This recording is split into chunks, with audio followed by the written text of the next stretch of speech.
आप सभी दर्शकों का हमारे चैनल में स्वागत है। और तमाम हमारे दर्शकों को हम एक बात बता दें कि देश में दो बड़ी घटनाएं हुई हैं। एक एमआईएम के राष्ट्रीय अध्यक्ष असद नबी साहब के घर पे हमला हुआ, उसकी बहुत कड़ी निंदा की जा रही है। लेकिन हम समझते हैं कि उससे एक बड़ा हमला ही कहेंगे उसे हम, कि कलीमुद्दीन सिद्दीकी साहब एक बहुत बड़े इस्लामी स्कॉलर है, उलमाए दिन में शुमार होता है और बड़े महज़िब शख्सियत है। हम समझते हैं पूरे मुल्क में, पूरी दुनिया में उनका काफ़ी एहतराम किया जाता है। ऐसी शख्सियत को गिरफ़्तार कर लिया जाता है मुख्तलिफ इल्ज़ामात के तहत। खैर, इस तहक़ीक़ात जारी है, लेकिन एमआईएम पार्टी जो अपने आप को मुसलमानों का मसीहा कहती है, और हम देखते हैं, हमने देखा भी है मीडिया के माध्यम से, तमाम मुल्क भर के उलमा इकराम के अंदर असद नबी साहब की अच्छी छवि बनी हुई है, एक पकड़ रखते हैं, और यहाँ तक कि उलमा इकराम भी उनका काफ़ी अदब एहतराम करते हैं। बहुत खुशाइंदा बात है। लेकिन इतने बड़े वाक़े पर एमआईएम की खामोश हो जाना या उनकी तरफ से कोई बयान नहीं आना, कहने की एक बेचैनी भी हो रही है। तो चलिए उसी बात को जानते हैं। सर, हमारे चैनल में स्वागत है। ये बोलिए, इतने बड़ा घटना होता है, आप कायद के ऊपर आप तिरमला उठते हैं कि भाई ये गलत हुआ, लेकिन इतनी बड़ी शख्सियत कलीमुद्दीन सिद्दीकी साहब, इसके ऊपर आपके पार्टी की क्या भूमिका है या क्या कहना है? नहीं, देखिए, आपका ये कहना कि कायद की गिरफ्तारी पर तिलमिला उठना ये गलत है, इसलिए कि हमारे कायद ख़ुद मौलाना कलीमुद्दीन सिद्दीकी साहब की बहुत ज़्यादा इज़्ज़त और एहतराम करते हैं।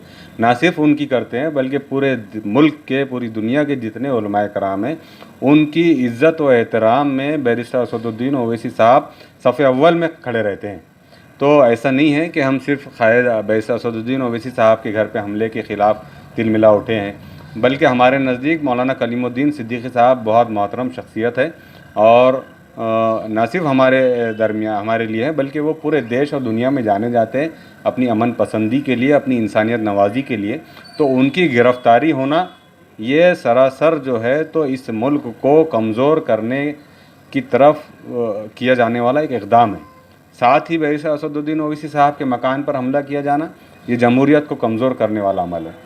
हम दोनों ही वाक़यात की शदीद अल्फाज में मज़म्मत करते हैं, और आज मजलिस इत्तेहादुल मुस्लिमीन के पूरे महाराष्ट्र में अलग अलग यूनिट की जानिब से बाज़ाब्ता एक पुरअमन तरीक़े से निवेदन दिया गया।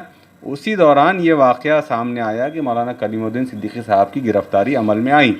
हम मौलाना पर जो इल्ज़ामात लगाए गए वो सरासर बेबुनियाद है, झूठे हैं। योगी सरकार दरअसल पूरे मुल्क के मुसलमानों को और उलमाए कराम को ये उनकी गिरफ़्तारी के ज़रिए मैसेज देना चाहती है कि अपनी आवाज़ बंद करे या हमारी आवाज़ में आवाज़ मिलाए, वरना तुम्हें गिरफ़्तारी या तुम्हारे ऊपर जुल्म सितम किया जाएगा। लेकिन योगी सरकार को ये नहीं मालूम कि मजलिस इत्तेहादुल मुस्लिमीन हो या मौलाना हो या दीगर उलमाए कराम हो, अगर इनकी आवाज़ या दबाने की कोशिश करेंगे तो ये उतनी ही तेज़ी से आवाज़ ऊपर आएगी, उतनी ही तेज़ी से जो है तो आवाज़ लोगों के दरमियान जाएंगी। इसलिए कि हम हक़ व इंसाफ़ की बात कर रहे हैं, हमारे उलमाए कराम हक़ व इंसाफ़ की बात करते हैं, अमन की बात करते हैं, इस देश को जोड़ने की बात करते हैं। लिहाजा मौलाना कलीमुद्दीन सिद्दीकी साहब की जो गिरफ़्तारी अमल में आई है उसकी हम शदीद अल्फाज में मज़म्मत करते हैं, और इस मज़म्मत के ख़िलाफ़ और इस गिरफ़्तारी के ख़िलाफ़ हम जुमे के दिन औरंगाबाद में एक धरना आंदोलन कर रहे हैं। डिवीज़नल कमिश्नर साहब के मारिफत हम दिल्ली सरकार को और प्रशासन को ये बताना चाहते हैं कि आप इस किस्म की हरकतें करने वाले, चाहे वो पुलिस डिपार्टमेंट करे, योगी सरकार करे या कोई और करे, अब ये नाकाबिल बर्दाश्त है, ये बर्दाश्त नहीं होगा।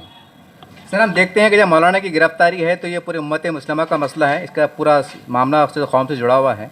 तो ऐसे हालात में बतौर एक शहर सदर और एक सहाफ़ी होने के नाते हमारे मुल्क में 4 बड़ी इस्लामी तंजीमें हैं, जमात इस्लामी हिंद, तबलीगी जमात, अहले सुन्नत जमात और अहले हदीस। ये बहुत बड़ी बड़ी जमातें, हम समझते हैं कि पूरी ये कौम मिल्लत का अहाता करते हैं, इतनी बड़ी जमातें हैं। इनको आप मशवरे के तौर पर एक पैगाम क्या देना चाहते हैं इस गिरफ़्तारी को लेकर? नहीं, ये बहुत बड़ी जमातें हैं, बहुत बड़े बड़े जय्यद उलमाए कराम इनकी सरबराही कर रहे हैं। मैं इनको मशवरा या देने के काबिल नहीं हूँ, लेकिन परसों जो हम एक धरना आंदोलन कर रहे हैं उस सिलसिले में मैं इनसे मौदेबाना दरख्वास्त करता हूँ, औरंगाबाद की ख़ास तौर से तमाम मिली तंजीमों के नुमाइंदों से और सरबराहों से, कि ये आप विरोध प्रदर्शन को सिर्फ मजलिस इत्तेहादुल मुस्लिमीन का विरोध प्रदर्शन ना समझे, बल्कि ये उम्मत मुस्लिमा को एक तरीक़े से धमकी दी गई है कि हमारे एक जय्यद आलम दीन को गिरफ़्तार किया गया है, जो नाकाबिल बर्दाश्त है। लिहाजा मैं तमाम मिली तंजीमों के नुमाइंदों से, उनके सरबराहों से, उनके फॉलोअर्स से ये दरख्वास्त करता हूँ कि वो जुमे के दिन दोपहर में 2:30 बजे जो मजलिस इत्तेहादुल मुस्लिमीन की तरफ से जो धरना रखा गया है उसमें ज़रूर ज़रूर शिरकत करें, इसलिए कि हक़ व इंसाफ की अगर हम आवाज़ बुलंद करेंगे तो और मुत्तहद होकर बुलंद करेंगे तो हमारी आवाज़ में मजबूती रहेगी और हम ये आवाज़ दिल्ली की सोई हुई सरकार जो सोने का नाटक कर रही है उसको जगाने के लिए कोशिश करेंगे। इस तरह से शहर सदर शारिक नशबंदी साहब ने अपने तासुरात को बयान किया और हमें भी कहीं ना कहीं एक फ़िक्र थी, तड़प थी, क्योंकि कहीं ना कहीं हम चौथे स्तंभ के सिपाही हैं और पूरी उम्मत मुस्लिमा की कहीं ना कहीं तर्जमानी करने की कोशिश करना और पूरी भारत देश के वासियों की जो है तो उनकी तर्जमानी करना, ये हमारा अखलाकी फ़रीज़ा है। उसी फरीज़े के तहत यहाँ पर आए थे। एक बात तो बहुत साफ़ हो जाती है कि कलीमुद्दीन सिद्दीकी साहब की गिरफ्तारी को लेकर जिस तरह से एमआईएम में एक तड़प और बेचैनी आप देखे जा रही हैं, एक करोड़ों पे मामला आ चुका है। तमाम भारत की वो तमाम इस्लामी तंजीमें और बतौर ख़ास सियासी तंजीमें, जिसको हम राष्ट्रवादी भी कहते हैं, कांग्रेस भी कहते हैं, शिवसेना भी कहते हैं, क्योंकि वो भी अपने आप को सेकुलर बोलते हैं, सारी बातें हैं। तो ये आपका अखलाकी फ़रीज़ा है कि आप हुकूमत में हैं, इक़्तिदार में हैं, आपके मुख्यमंत्री हैं, बहुत कुछ हैं। आप भी अपनी पार्टी की तरफ से प्रेशर लाइए कि साहब हमारे साथ नाइंसाफ़ी होती रही है, हमने बर्दाश्त किया और कर रहे हैं, लेकिन आज हमारे इस्लामी स्कॉलर पे हमला होता है, कल को मस्जिद पे होगा, फिर मदरसे पे होगा, तो हम कहाँ तक बर्दाश्त करेंगे? तो ये आपको सोचने की ज़रूरत है। और तमाम वो सियासी जमातों के ज़िम्मेदारान जो ये कहते हैं कि हम मुसलमानों के सही मसीहा हैं, तो आज वक्त और समय आ चुका है राजनीति से ऊपर उठकर, जैसा इमाम आ रही हैं, ठीक है, हो सकता है कि आप भी थोड़ी सियासत कर लीजिए, कोई मसला नहीं है, लेकिन आपको आगे आना पड़ेगा। और जैसा शारिक साहब ने कहा है कि ये इमाम का नहीं है धरना, तो कहने के ये पूरे औरंगाबाद के पूरे ज़िले के मुसलमानों की एक आजमाइश की घड़ी है कि ये ना सोचे कि मैं कांग्रेस का जिम्मेदार हूँ, कांग्रेस का कार्यकर्ता हूँ, राष्ट्रवादी का हूँ, सेना का हूँ, भाजपा का हूँ, जो भी है, ऐसा नहीं है। एक इस्लामी स्कॉलर की गिरफ्तारी अमल में आती है, आपका अखलाकी फ़रीज़ा है कि आप यहाँ पर धरने पे आएँ और ये साबित करें कि उम्मत मुस्लिमा एक है, एक थी, एक रहेंगी। तो हम समझते हैं कि ये पैगाम सुनने के बाद यहाँ की तमाम लीडरशिप को भी चाहिए कि वो अपने अपने तौर पर सही कुछ करने की कोशिश करे। सिर्फ इंतखाबात के मौके पर कि एमआईएम बीजेपी की टीम है, सी टीम है, डी टीम है, ये बोलने से काम चलने वाला नहीं। कुछ प्रैक्टिकल आपको रोड पे आके करना पड़ेगा, क्योंकि आप कौम भी जाग चुकी हैं और दुनिया स्मार्ट हो चुकी हैं, टेक्नोलॉजी से लेस हो चुकी हैं। आप बहुत देर तक कौम को गुमराह नहीं कर सकते।